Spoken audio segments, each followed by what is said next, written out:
Ainsi chevauche le roussin par les grandes forêts désertes. Puis on arrive en terrain plat, près d'une rivière profonde, et si large que nulle fronde, nul mangonneau, nulle pierrière n'eût lancé outre la rive, ni trait d'arbalète, ni plomb.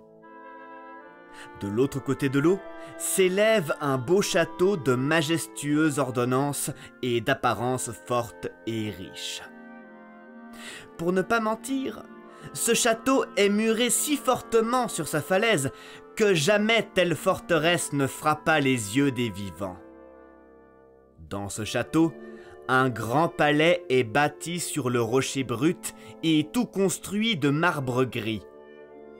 Il offre bien 500 fenêtres ouvertes qui sont toutes garnies de dames et de demoiselles en train de regarder devant leurs yeux les prés et les vergers fleuris.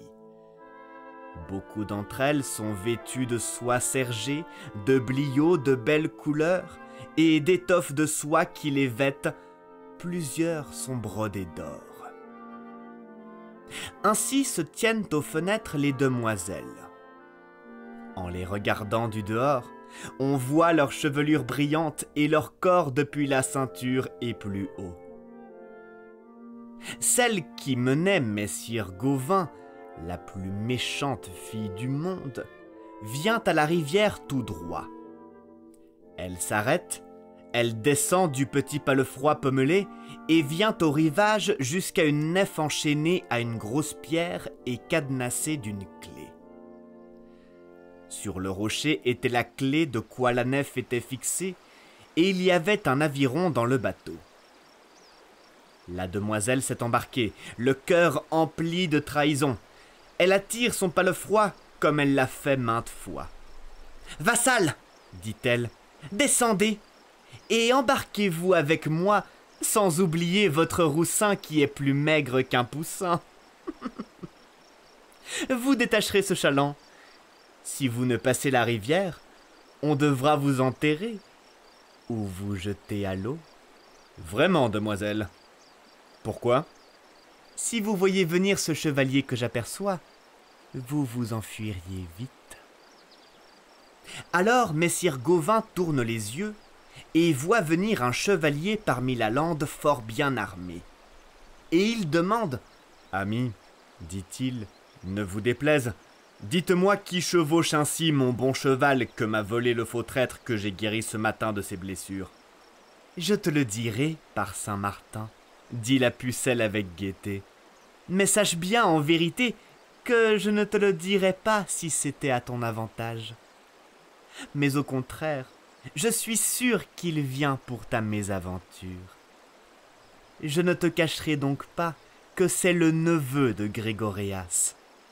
Il l'a envoyé après toi, et je vais te dire pourquoi, puisque tu me l'as demandé. Son oncle lui a commandé de te suivre et de te tuer et de lui rapporter ta tête. Je t'encourage donc à descendre, à moins que tu ne veuilles mourir. Entre vite avec moi et sauve ta tête. Certes, je ne m'en irai pas, demoiselle, mais je l'attendrai. Eh bien, je ne t'en empêcherai pas, dit la pucelle, et je m'en tais. Quelle belle charge et quel beau choc feras-tu devant ces pucelles qui t'admirent, jantes et belles, appuyées sur leur balcon. Comme ces lieux sont embellis quand tant de beauté vous contemple. Frappez, elles seront contentes. Vous avez un fort beau cheval, et vous semblez bien chevalier qui doit combattre contre un autre.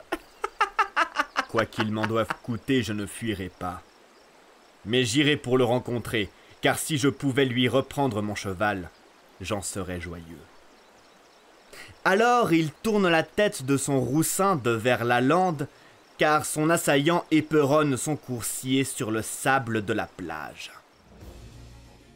Messire Gauvin l'attend. Il s'appuie sur ses étriers, mais si fortement qu'il a cassé celui de gauche.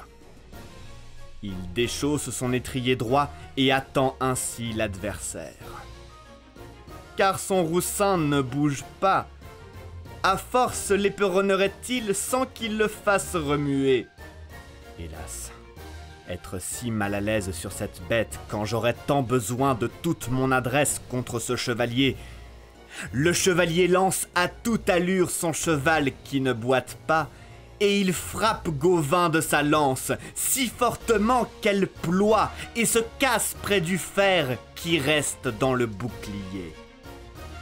Mais monseigneur Gauvin l'atteint au sommet de l'écu, qu'il enfonce tant qu'il le traverse, avec le haubert tout au plein, et qu'il l'abat sur le sablon. En même temps, il tend la main et retient son cheval, puis saute en selle.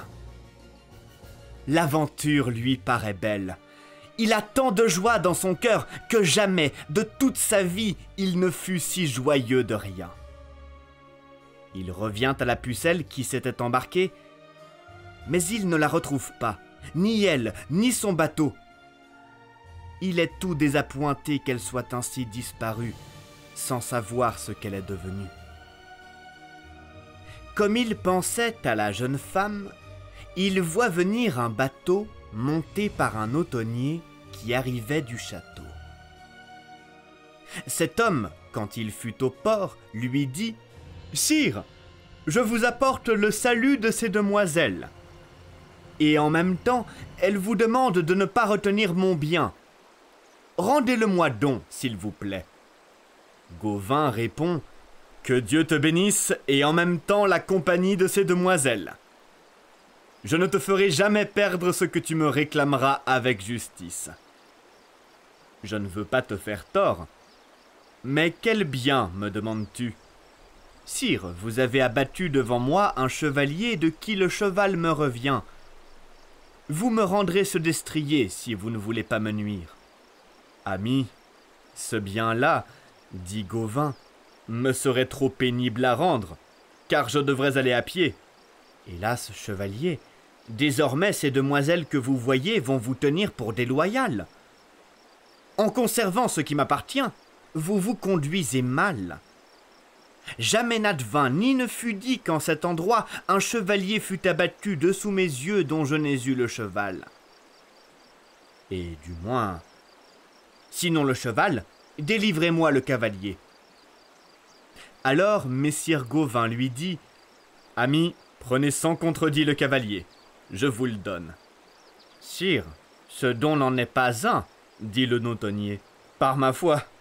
Et vous-même, à ce que je crois, auriez fort affaire à le prendre pourvu qu'il veuille se défendre. Mais si telle est votre valeur, allez le prendre et donnez-le-moi. Vous serez quitte de mon cheval. »« Ami, si je mets pied à terre, puis-je en confiance vous laisser mon cheval en garde? »« Oui, répond-il, assurément.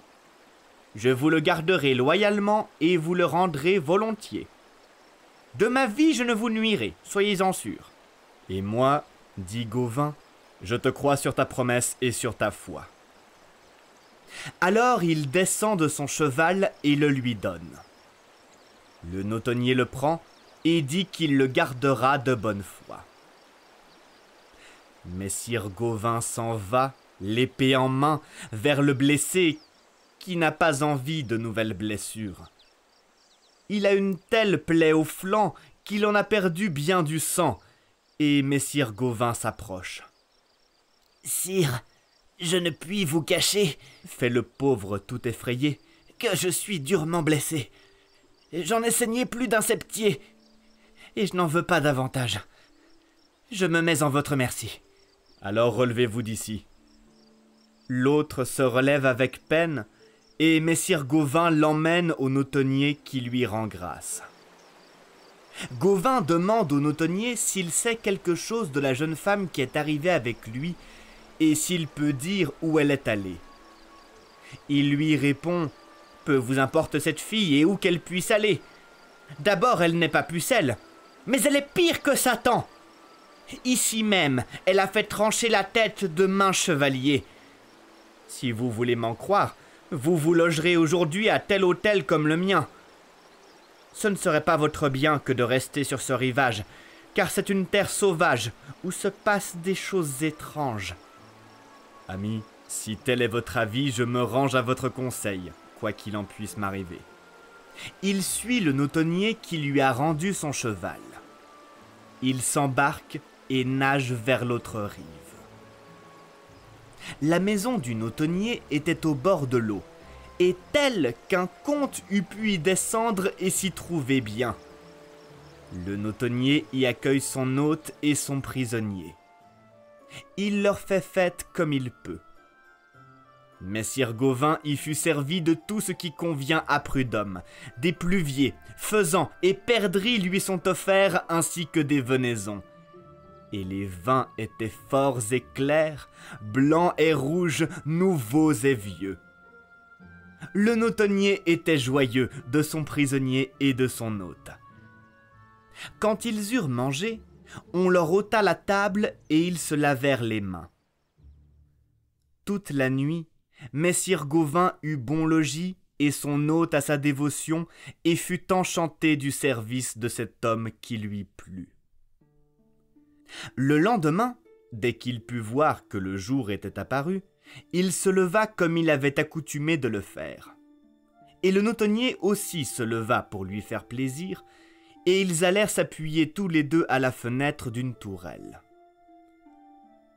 Messire Gauvin admirait la contrée. Il vit les forêts et les plaines, et le château sur sa falaise. « Hôte, dit-il, ne vous déplaise, laissez-moi vous le demander. Qui est seigneur de cette terre et de ce château que voici ?» L'hôte répondit aussitôt, « Sire, je ne sais. »« Vous ne savez. Ce que vous dites est surprenant. Vous êtes sergent de ce château avec des rentes importantes et vous ne savez pas qui est votre seigneur. »« Vraiment, dit-il, je puis vous affirmer que je ne le sais pas et ne le sus jamais. »« Bel hôte, alors dites-moi qui défend le château et le garde. »« Sire, il est très bien gardé. 500 arcs ou arbalètes sont toujours prêts à tirer. Si quelqu'un tentait l'escalade, ses armes ne cesseraient pas de tirer, et elles n'en seraient jamais lasses, car elles sont installées dans ce but.